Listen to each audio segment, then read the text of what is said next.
Hi hello homies, welcome back to my channel portal to BTS world. So இன்றைக்கி வந்துட்டு நான் ஒருத்தவங்க கிட்டே பெரிய சாரி கேட்கணும் அப்படின்னு நான் நினச்சிட்ருக்கேன். ஏன் அப்படின்னா, இந்த ஸ்டோரியை சொன்ன சப்ஸ்கிரைபர் ஒருத்தவங்க ஸ்டோரி சொல்லிட்டாங்க. நானும் அவங்க சொன்ன ஸ்டோரியை கடன் படித்து முடிச்சிட்டேன். பட் ஆனால் அந்த ஸ்டோரி 2.5 hours கிட்டே போயிடுச்சு போல். ஸோ எக்ஸ்பெக்ட் ஆகாமல் நான் போய் ஸ்பேஸ் கிளியர் பண்ண போக எல்லாமே ஃபுல்லாகவே கிளியர் ஆகிடுச்சு. ஸோ திரும்ப ஃபஸ்ட்லேருந்து நான் இதை ஸ்டோரி ரெக்கார்ட் பண்ண போகிறேன். ஐம் ரியலி சாரிடா, உன்னோட ரெக்வஸ்ட்டை நான் கொஞ்சம் மாற்றி பண்ண போகிறேன். அது என்ன அப்படின்னா, நீ சொன்ன ஃபுல் ஸ்டோரியும் எனக்கு 2 hours கிட்ட வருது. ஸோ அந்த 2 hours ஒன் ஷாட் மாதிரி என்னோட ஃபோனில் ஸ்பேஸ் பார்த்த மாதிரி எக்ஸ்போர்ட் பண்ண முடியல. அதனால் இதை நான் 2 ஷாட்டாக கன்வெர்ட் பண்ணிக்கிறேன். I'm so sorry. நான் உனக்கு 2 o'clock எல்லாமே நான் அப்லோட் பண்ணுறேன்டா அப்படின்னு சொல்லியிருந்தேன். நான் ரெக்கார்ட் பண்ணி முடிச்சதுக்கப்புறமா அதை அவுட்புட் என்னால் எடுக்க முடியல. ஸோ அதனால் நான் திரும்ப ரெக்கார்ட் பண்ண ஸ்டார்ட் பண்ணுறேன். திரும்ப நான் ரெக்கார்ட் பண்ணி கண்டிப்பாக நான் போட்டுருவேன். ஸோ இன்றைக்கி நைட்குள்ளே கண்டிப்பாக நான் போட்டுருவேன், எனக்கு தெரியும். So I'm really sorry. So இப்போ டேரெக்டாக நம்ம ஸ்டோரிக்குள்ளே போயிடலாம். ஏன்னா டைம் ரொம்ப பேச வரேன், ஏன்னா எனக்கும் டைம் கிடையாது. ஸோ இப்போ ஃபர்ஸ்ட் நம்மளோட ஹீரோ ஜின்னு தான். ஜின்னோட இன்ட்ரோ நான் அவங்ககிட்ட சொல்லிடுறேன். ஒரு 33 வயசு பையன், 33 வயசு அவருக்கு ஆகுது. ரொம்ப டெவில் மாஃபியா. அவர் சென்னையில் இருக்கிற ஒரு பெரிய மாஃபியா அப்படின்னா அது நம்மளோட ஜின் மட்டும்தான். அவர் பேரை சொன்னாலே எல்லா அல்லக்கை நல்லக்கை எல்லா கைக்குமே அப்படியே அலரும். மனுஷனை பார்த்தாலே ஒரு மாதிரி ரகடாக டெரர் பீஸாக இருப்பார். பட் ஆனால் மக்களுக்கு அவர் கடவுள் மாதிரி. பிகாஸ் இந்த போலீஸ் விஐபி கிட்டலாம் காசு வாங்கிட்டு டார்ச்சர் பண்ணுற மக்கள்லாம் இருப்பாங்கள்ல, ஸோ அவங்க எல்லாரையுமே காப்பாற்றுறது யாருன்னு பார்த்தோன்னா நம்மளோட ஜிமின் மட்டும்தான். அவங்க எல்லாருக்குமே ஃபஸ்ட்டு வார்னிங்லாம் கொடுக்கவே மாட்டார், டேரெக்டாக சம்பவம் பண்ணிவிடுவார். ட்ரக்கு பொம்பளை சோக்கு பிஸ்னஸ் பண்ணுற எல்லாரையுமே மனுஷன் விட்டு வைக்க மாட்டார், போட்டு தள்ளிட்டு அதுக்கு அடுத்து தான் மறு வேலையே. அவரை சுற்றி இருக்க வேர்ல்டுக்குள்ளே அவர் ஒரு சின்ன கவர்மெண்ட்டே வச்சு நடத்திட்டுருக்காரு. பட் ஆனால் மனுஷனுக்கு செம்மையான ரூடு, ரொம்ப டாமினண்ட்டாக இருப்பார், டெரரான பர்சன். அவர்கிட்ட பேசவே யாருக்குமே தைரியம் இருக்காது. பாவம், அவரை பார்த்தா எல்லாருக்குமே சுச்சு போய்டும்னு வச்சுக்கோங்களேன். அந்தளவுக்கு ஒரு டெரரான மனுஷனாக அது நம்மளோட ஜின் தான். இப்போது உங்களை பற்றி பார்த்துடலாம். ஸோ நீங்கள் இந்த ஸ்டோரியில் யோர்னா, உங்களுக்கு 19 வயசு பொண்ணு. நீங்கள் வில்லேஜ் பொண்ணு தான். உங்களுக்கு ஊர் உலகம் பெருசாக தெரியாது, ஃபோன் பற்றி உங்களுக்கு எதுவுமே தெரியாது. பிகாஸ் நீங்கள் ஃபோனெல்லாம் யூஸ் பண்ணதே கிடையாது. ரொம்ப இன்னசென்ட். நீங்கள் இருக்க கிராமத்தில் பொம்பளை பிள்ளைங்க 3ஆவதுக்கு மேலே படிக்கவே கூடாது அப்படின்றது ரூல்ஸு. உங்களோட ஊர் மயிலூர் அப்படின்ற ஒரு சின்ன கிராமம். அந்த கிராமம் மேல் டாமினண்ட்டில் இருக்கிற ஒரு கிராமம். அதாவது ஒரு ஆம்பளை தான் அந்த ஊரில் எல்லாமே அப்படின்ற மாதிரி டாமினன்ட் பண்ணுற ஒரு ஊருக்குள்ளே தான் நீங்கள் இருக்கீங்க. உங்களுக்கு அம்மா கிடையாது, பட் ஆனால் சித்தி அப்பா இருக்காங்க. உங்களுக்கு ஒரு தாத்தா இருக்காங்க. உங்கள் தாத்தா தான் அந்த ஊரோட பூசாரி. ஸோ அந்த ஊர் தலைவரோட பையன் டிசிபியாக இருக்கார். ஸோ அவருக்கு உங்களை பொண்ணு கேட்டிருப்பாங்க உங்கள் தாத்தா கிட்ட. ஸோ உங்கள் தாத்தா பேச்சை நீங்கள் மீறவே மாட்டீங்க. அதனால் நீங்களும் தாத்தாவுக்கு ஓகே சொல்லிடுறீங்க. ஸோ உங்களுக்கு தாத்தா தான் ரொம்ப பிடிக்கும். ஏன்னா உங்கள் மேலே தாத்தா தான் ரொம்ப பாசம். உங்களோட அப்பாவும் உங்களோட சித்தியும் எனி டைம் உங்களை திட்டிக்கிட்டே இருப்பாங்க. அதனால் உங்களுக்கு அவங்க மேலே பாசம் இருக்கான்னு தெரியல. பட் ஆனால் அவங்களுக்கு உங்கள் மேலே சுத்தமாக பாசமே கிடையாது. ஸோ இப்படியே போயிட்டுருக்கு. உங்களுக்கு அவர் கூட என்கேஜ்மெண்ட்டே ஆகிடுச்சு. யார் கூடனா, அந்த டிசிபி பையன் கூட உங்களுக்கு கல்யாணமே ஆகிடுச்சு. டிசிபி பையன் நான் சொல்கிறது ஊர் தலைவரோட பையன் டிசிபி கூட தான் உங்களுக்கு என்கேஜ்மெண்ட் முடிஞ்சிடுச்சு. இப்போது ஒரு பெரிய வீட்டில் உங்கள் ஊரில் நிறைய டெக்கரேஷன்ஸ்லாம் பண்ணிகிட்ருக்காங்க. அங்கே நிறைய பசங்க விளையாடிக்கிட்டு இருக்குங்க. நீங்களும் கூட விளையாடிட்டு தான் இருக்கீங்க. அப்போது நல்லா அழகாக கிராமத்து பொண்ணு மாதிரி தாவணி சாரீ கட்டிகிட்ருக்கீங்க. தாவணி கிடையாது, சாரீ கட்டிட்டு அழகாக சடை போட்டு கொஞ்சமாக மல்லிகைப்பூ, கண்ணில் மை, கொலுசுலாம் போட்டுட்டு கிராமத்து பொண்ணு எவ்வளோ அழகாக இருப்பாங்களோ அதே மாதிரி நீங்கள் இருக்கீங்க. அப்போ அந்த பசங்கக்கிட்ட மாட்டாமல் நீங்கள் இருக்கணும்னு ஒரு குடோன் சைடில் போயிட்டு நீங்கள் ஒளிஞ்சிக்கிறீங்க. அங்கே நீங்கள் பார்க்குற விஷயமே வேறு மாதிரி இருக்குது.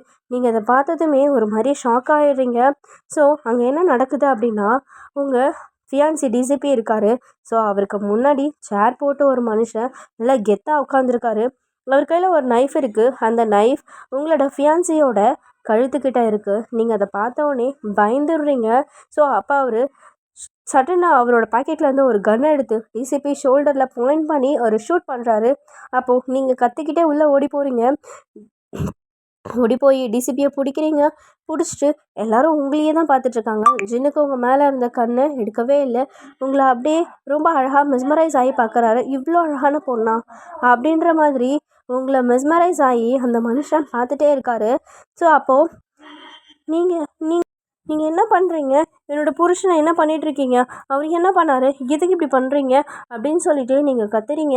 அப்போது ஜின் அப்படியே உங்களை ஸ்டன் ஆகி பார்த்துட்ருக்காரு. ரொம்ப மெஸ்மரைஸ் ஆகிட்டாரு. அப்போ ஒரு பக்கத்தில் இருக்க பாடிகார்டை கூப்பிட்டு ஏதோ ஒரு விஷயம் சொல்கிறாரு. இப்போ அவர் இன்னொரு பாடிகார்ட் ஏய் அப்படின்னு சொல்லிட்டு ஒரு சவுண்ட் கொடுக்க நீங்கள் பேக் டு த வேர்ல்டு அவரும் வராரு, நீங்களும் வரீங்க.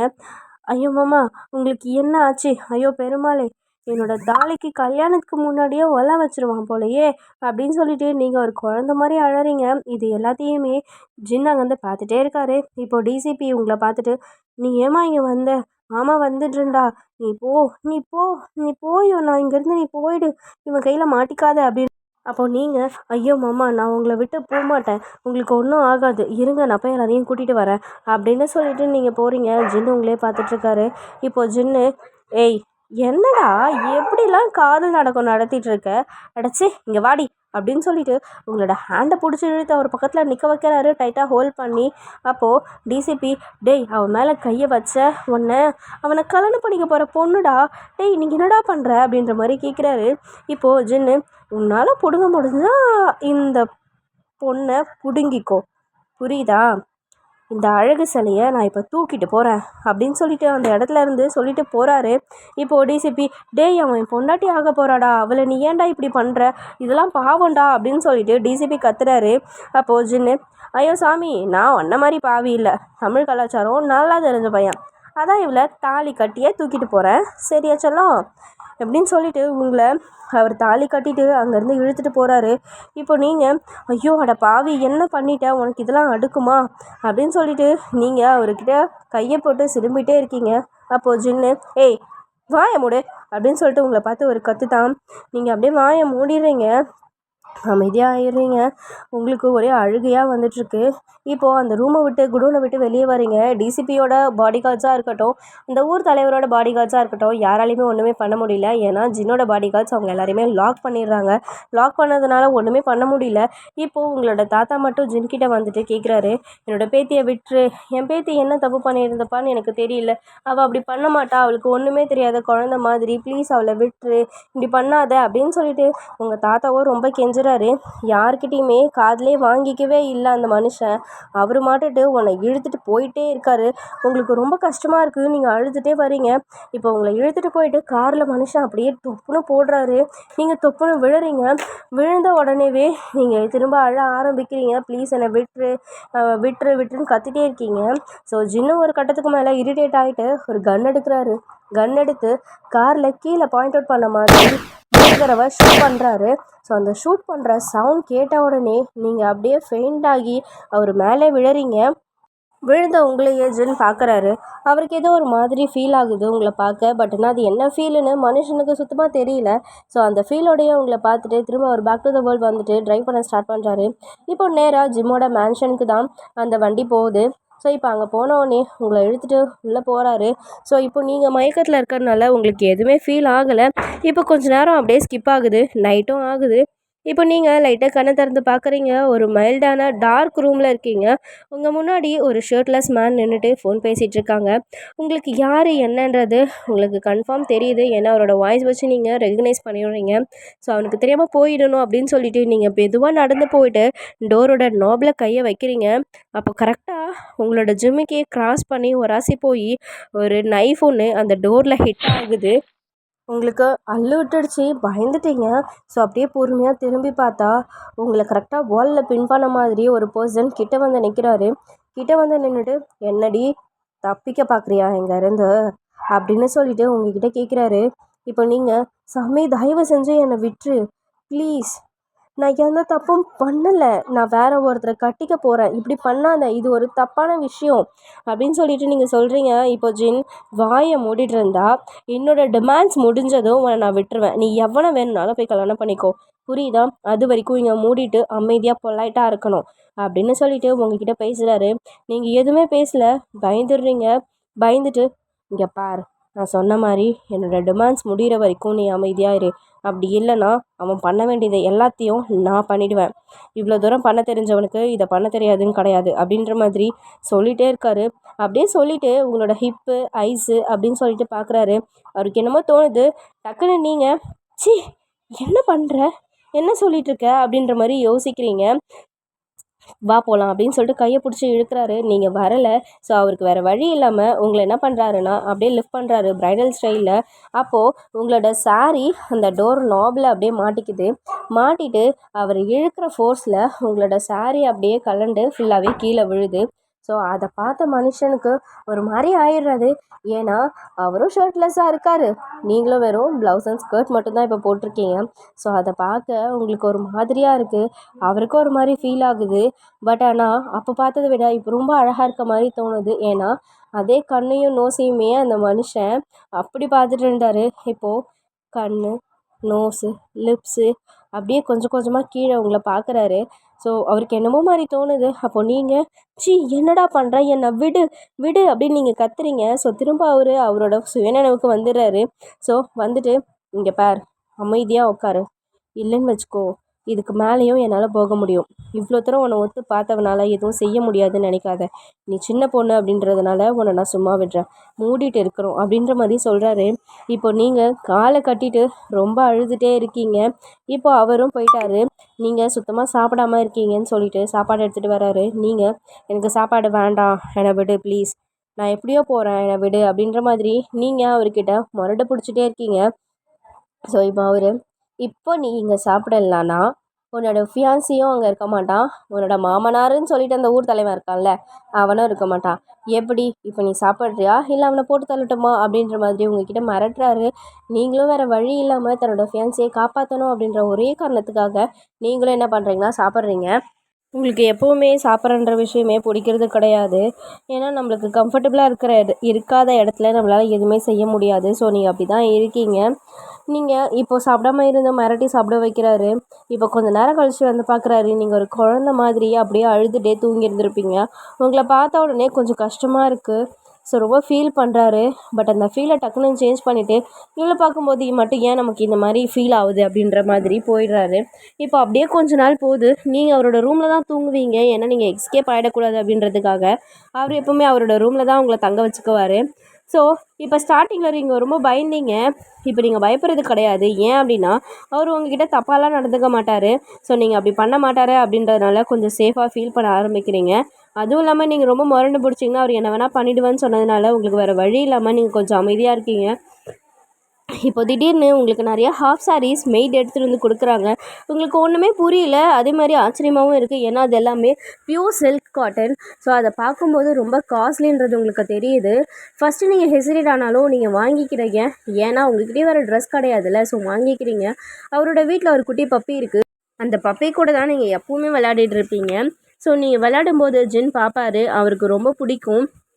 ஏன்னா அவங்க வீட்டில் அந்த பப்பி எப்போவுமே ஒரு மூலையில் படுத்துகிட்டே இருக்கும். பட் நீங்கள் வந்ததுலேருந்து அந்த குட்டி எப்போவுமே சுறுசுறுப்பாக அவங்க கூட விளையாடிட்டே இருக்கிறத பார்த்து அவரும் ரொம்ப ஆச்சரியமாகவே பார்த்துட்டே இருப்பார். அவர் அடிக்கடி வீட்டில் இருக்க மாட்டார். ஏன்னா அப்பப்போ பிஸ்னஸ் மீட்டிங், பிஸ்னஸ்ஸு, ஸோ அந்த ப்ராப்ளம் இந்த ப்ராப்ளம் சொல்லிவிட்டு அப்பப்போ அந்த மனுஷன் போயிடுவார். ஸோ இப்படியே இருந்துகிட்ருக்க ஒரு நாள் வீட்டுக்கு ஜின் வராரு. ஜின் வரும்போது அவரோட கையில் ஒரு சின்ன பொண்ணு, 8 வயசு பொண்ணு இருக்கும். ஸோ அந்த பொண்ணை தூக்கிட்டு வராரு. அந்த பொண்ணு என்னை விடு, நான் அப்பா கிட்ட போகிறேன், என்னை விடு, நான் அப்பா கிட்ட போகிறேன் அப்படின்னு சொல்லிட்டு அழுதுகிட்டே வரா. இது நீங்கள் மேலேருந்து பார்க்குறீங்க. வேகமாக கீழே ஓடி வரீங்க. வந்துட்டு ஜின்னோட ஷோல்டரை பிடிச்சிட்டு அந்த குழந்தைய அவர்கிட்டேருந்து வாங்குறீங்க. வாங்கிட்டு அட பாவி, என்னை தூக்கிட்டு வந்தால் பரவாயில்ல, அது ஒரு சின்ன பிள்ளை, அந்த பிள்ளைக்கிட்ட என்னத்தடா கண்ட, இந்த பிள்ளைய வச்சு உனக்கு என்னோட டிமாண்ட்ஸ் இருக்க போகுது, சே உன்ன மாதிரி ஒரு ஐயோக்கியனை நான் பார்த்ததே கிடையாது அப்படின்னு சொல்லிட்டு ரொம்ப திட்டுறீங்க. அந்த பிள்ளை முழிக்குதுங்க, என்ன நடக்குதுன்ற மாதிரி முழிக்குது. இப்போது நீங்கள் இந்த பார், என் விஷயத்தில் நான் அமைதியாக இருந்த மாதிரி இந்த பொண்ணோட விஷயத்தில் நான் அமைதியாக இருப்பேன்னு நினைக்காத, புரியுதா? இது ஒரு பச்சை மண்ணுடா, ஏன்டா இப்படி இருக்கீங்க இந்த ஆம்பளைங்கெல்லாம் அப்படின்ற மாதிரி நீங்கள் உங்கள் இஷ்டத்துக்குன்னு வந்த மாதிரி பேசுகிறீங்க. பேசிட்டு இப்போ அந்த பாப்பா கிட்ட என்னடா தங்கம், உனக்கு பஞ்சு மிட்டாய் வாங்கி தரேன்னு சொல்லி இந்த பையன் திருட்டு பையன் உன்னை தூக்கிட்டு வந்துட்டானா, நீ வா, நீ அவன்கிட்ட போயிடாத, வா, நான் அவனை பார்த்துக்கிறேன், உனக்கு எதுவும் ஆக விட மாட்டேன், நீ வா அப்படின்னு சொல்லிட்டு அவர்கிட்ட இருந்து வாங்குறீங்க. அவருக்கு சரியான டென்ஷன் ஆகிடுச்சு. என்ன பேசுகிறா இவ அப்படின்னு சொல்லிட்டு உங்களை பார்த்து பொழிச்சுன்னு ஒரு அரை கன்னத்தில் அப்படியே நீங்கள் ஃபெயிண்ட் ஆகி கீழே விழுறீங்க. அந்த பிள்ளை அதையே பார்த்துட்ருக்கு. இப்போது நிலா, நீ ரூமுக்கு போ, உன்னோட அப்பா அம்மாவும் வந்து உன்னை பார்ப்பாங்க, கார் பார்க் பண்ண போயிருக்காங்க, நீ மேலே போ அப்படின்னு சொல்லிட்டு அவர் அந்த குழந்தைக்கிட்ட சொல்கிறாரு. அந்த குழந்தை பேர் தாண்டா நிலா. இப்போது நிலா கேட்குறேன், மாமா நீ ஏன் அந்த அக்காவை அடித்த, அந்த அக்கா பாவம் தானே அப்படின்னு சொல்லிட்டு கேட்குறா. ஸோ அந்த குழந்தை யாரும் கிடையாது, நம்ம தயாங்கோட பொண்ணு தான். தயாங் ஷாலினி அப்படின்றவங்கள மேரேஜ் பண்ணியிருந்திருப்பாரு. அந்த ஷாலினி யாரும் கிடையாது, நம்ம ஜின்னோட தங்கச்சி தான் ஷாலினி. ஸோ ஷாலினியும் நம்ம தயாங்கும் ஹஸ்பண்ட் அண்ட் ஒய்ஃப், அவங்க 2 பேருக்கும் பிறந்த இந்த ஒரு குட்டி நிலா தான் அவங்களோட பொண்ணு.